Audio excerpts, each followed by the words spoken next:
It's been close to 2.5 decades since we last got Microids' strategy game Empire of the Ants. And though the game certainly had its fair share of issues, Microids is taking another crack at bringing that vision to life. Partnering with developer Tower 5, the publisher is bringing a new game based on Empire of the Ants, partnering not only complex strategy gameplay but also photorealistic visuals and impressive technical advancements. With the game set to launch in just a few days' time, here we'll be going over a few key details that you should know about.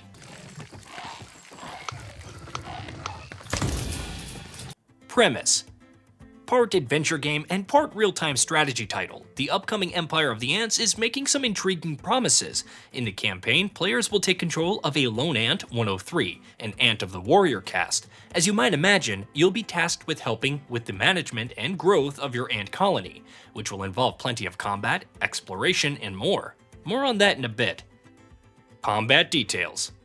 On your microscopic journey throughout the Empire of the Ants, you will be partaking in a fair bit of combat as you look to expand the reach of your colony. As you'd expect from a strategy title, the different units that will be available at your disposal will be key to whatever tactics you form, with unique units bringing different strengths and benefits.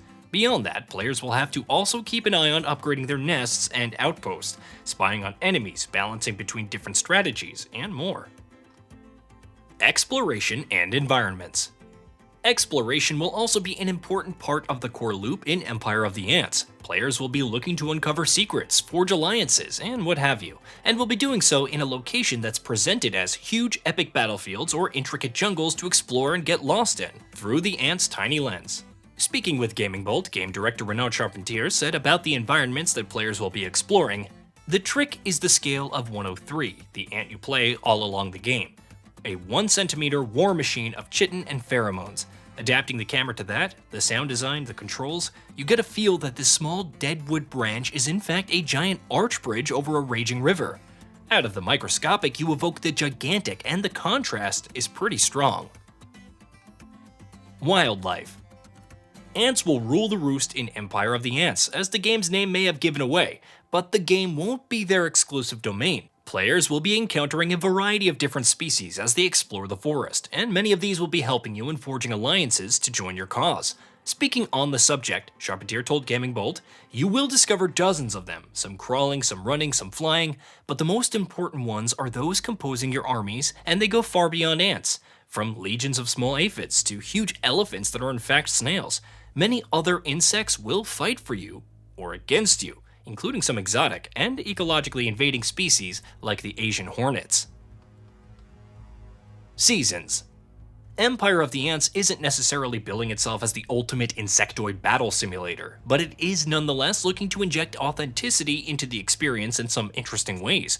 For instance, the game will feature a season system, when changing seasons impacting different species in different ways. Here's how Charpentier explained Empire of the Ants seasons and how they will impact gameplay. While speaking with GamingBolt, he said, "We wanted to embrace that fully at a gameplay level, so we considered 3 separate climactic characteristics: luminosity, temperature, and humidity. They each directly influence the simulation. Luminosity influences your economy, temperature influences your legions, and humidity influences your pheromones, which are the powers you can use on the battlefield to influence your legions." No day/night cycle.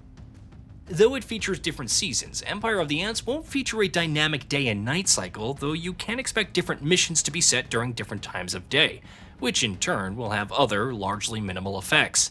What exactly should you expect on that front? Speaking with GamingBolt, game director Renaud Charpentier explained, "Night and day as cycles didn't really fit with our heroes. Most insects are either active during the day, or more rarely during the night. So instead of a full cycle, which would not have made much sense, or forced to interrupt battles during the night, we went for specific missions set during the night or in extreme light conditions, including missions that are not during the night or the day as they're fully underground where no daylight is ever present." Difficulty. Empire of the Ants is seemingly not going to feature any difficulty options, with developer Tower 5 instead adopting a scalable difficulty model. What precisely does that mean? Well, in a nutshell, players will be able to tackle the game's objectives in non-linear fashion, which means the difficulty of the missions will scale with you, so that you're not forced to tackle missions in any specific order prescribed by set difficulty requirements. Campaign. The story campaign in Empire of the Ants will undoubtedly be what the bulk of players will be diving into first and foremost, but exactly how extensive can we expect the experience to be? According to Charpentier, depending on how you play, the campaign can be anywhere between 15 and 30 hours long. It really depends on your skill level and which missions you decide to play to progress forward, as you always have the choice on that, the game director told GamingBolt.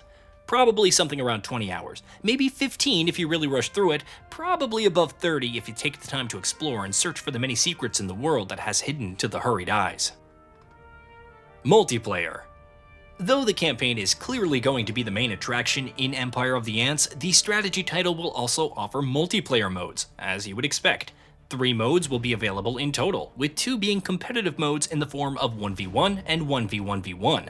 The third option will be for private matches, where players will be able to customize rules in a variety of ways. Meanwhile, cross-platform multiplayer will also be supported. Visuals. Something that Tower 5 and Microids have stressed repeatedly with Empire of the Ants is the game's much-touted photorealistic visual and technical ambitions. As per the developer, Unreal Engine 5, which is what the game is built on, had a big role to play in its graphical strengths. Unreal 5 was instrumental in reaching the visual look that we were aiming for from the start, Charpentier told us in an interview. In fact, we experimented with a very early version of Unreal 5 to prototype the documentary look that we were gunning for, so the new text the engines offered, like Lumen, Nanite, shaped the way that we produced our graphics and allowed us to reach what we wanted with a fairly minimal art team. Interestingly, the decision was also made to not develop the game as a cross-gen title so that it could achieve its technical ambitions. In the process, with our publisher, we took the decision to focus on the PS5 gen of hardware and not support the previous generation. That allowed us to make technical choices which are not backwards compatible but allowed us to effectively reach the look and feel we wanted, the director said to GamingBolt. PC requirements. With all the talk of Empire of the Ants photorealistic visuals, what kind of rig exactly are you going to need to play the game on PC? Well, at least on the lower settings, things aren't too crazy. On minimum settings, you'll need either an i5 9400 or a Ryzen 5 2600, along with either a GeForce GTX 1060 or a Radeon RX 580 and 8GB of RAM. Meanwhile, on recommended settings, you'll need either an i5 9600 or a Ryzen 5 3600, along with either a GeForce RTX 3080 or a Radeon RX 6800 and 16GB of RAM. On either setting, you'll also need an SSD and around 70GB of free storage space.